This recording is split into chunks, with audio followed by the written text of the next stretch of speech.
everyone. My name is Ruki Obaho again, and yes, I'm still continuing the topic, the chapter in my book, which is titled "Transforming My Character," and it's subtitled "The Things We Learn Along the Way," and it's just basically talking about on our journey to finding our God-given purpose. God tends to work on our character, and while the destination is kind of what's more interesting to us, or what we are while we're more interested in the destination, God is actually more interested in our journey, because that's where he starts to refine you and gets you to be that person that is fit for your purpose. So today I'm going to really be talking about the fact that the route that God chooses, it brings you out of a bad situation. So you're going from one place to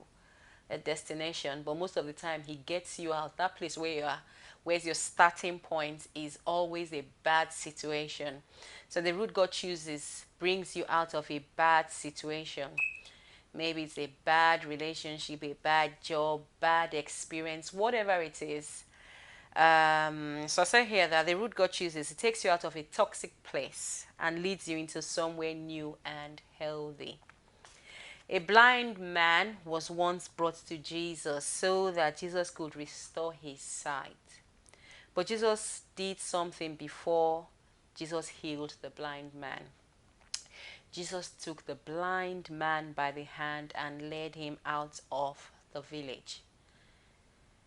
Then, spitting on the man's eyes, he laid his hands on him and asked him, "Can you see anything now?"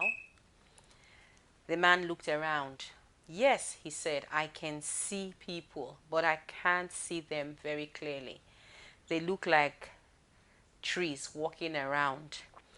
Then Jesus placed his hands on the man's eyes again, and his eyes were open. His sight was completely restored and he could see everything clearly. Jesus sent him away.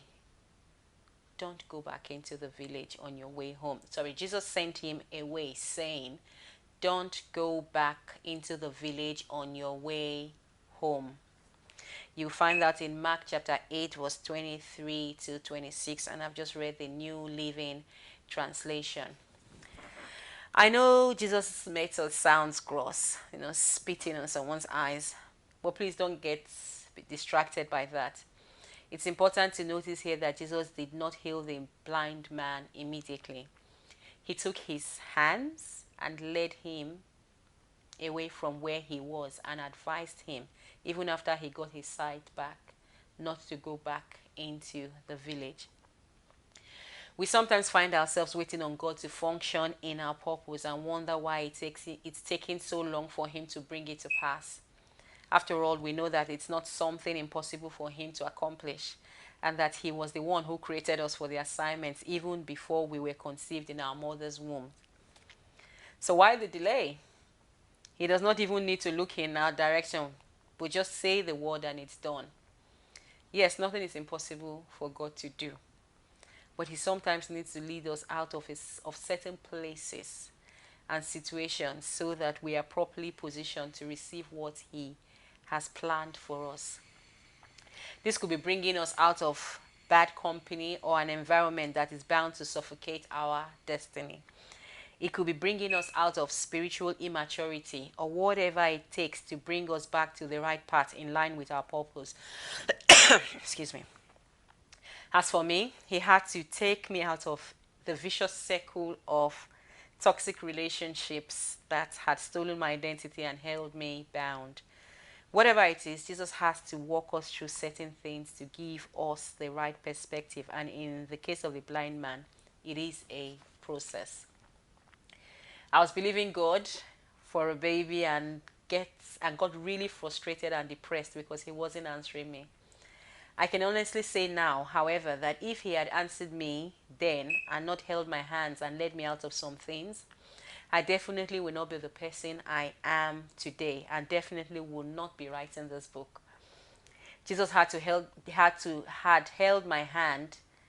Sorry, Jesus has held my hand through past hurts, anger, unforgiveness, putting trust in people, etc. And we have developed a very beautiful relationship on the way. And I must say, I love the new me. There's nothing wrong in loving yourself. There's so much I can say about the route God chooses, but the point I want you to take out of this is that it is a well mapped out route. As you travel down God's route, the narrowness and roughness can cause you to bump into things that helps to scrape off attitudes such as pride, anger, impurity, quarreling, jealousy, and selfishness. In exchange, you pick up things such as humility, patience, kindness, goodness, faithfulness, gentleness, and self control. Fruits of the Spirit that make you become more and more like Jesus Christ. On this route that God chooses, you're definitely bound to bump into the devil with his many trials and temptations. In fact, as I once heard, if you don't bump into him, it could be an indication that both of you are going in the same direction. Now, isn't that a scary thought? God has transformed my character in many ways. Sometimes I look at myself and I'm shocked by all the times I've held back from saying or doing things. I wonder. And I wonder, who is this person? And that's because he's taking me out of where I used to be. The old rookie, taking me out of situations I can't even begin to explain. Those situations defined who I was. Those situations made me bitter. I was bitter rookie. I was rookie that used to be very, I would just snap at you. I was very angry. I was very malicious. There's so many things to describe me because that was a dark place I was in because of all the things that happened to me from childhood, because of all the disappointments, all the heartbreaks and everything. But God had to take me away from that place into somewhere new to open my sight. I was blind before, but now I can see. I don't know where you are right now. Maybe you are in that dark place and God wants to do something. You've been crying to God and say, God, you know what? Do this. Take me. I want to know what my purpose is. I want to get to that place where I'm functioning my purpose. And God is saying, hang on a minute. I need to take you out of that relationship. I need to take you out of that sin, from that sin. I need to take you out from that city, whatever it is that God needs to take you out. I'm sure the Holy Spirit is probably talking to you right now. I need to take you out from that mindset, whatever the situation is. Just trust Him. Until you come out of that place, you will not be able to see physically and spiritually. You will not be able to hear what He wants to say to you. And you definitely will not be able to hold on to that new thing that He wants to do in your life. Trust me, I know that. Because your hands will be so full. The route that God chooses takes you out of a bad situation into something new. I hope someone listening today hears that. Don't be so in a hurry to get to the destination. Make sure you come out first. He takes us out to bring us in. Make sure you come out from that situation first. It may take a long time, it may take a short time, but just know it is a process. You will definitely get there. I haven't even arrived. I think I've just started my journey. He's still taking me out of places I've even thought I've come out of.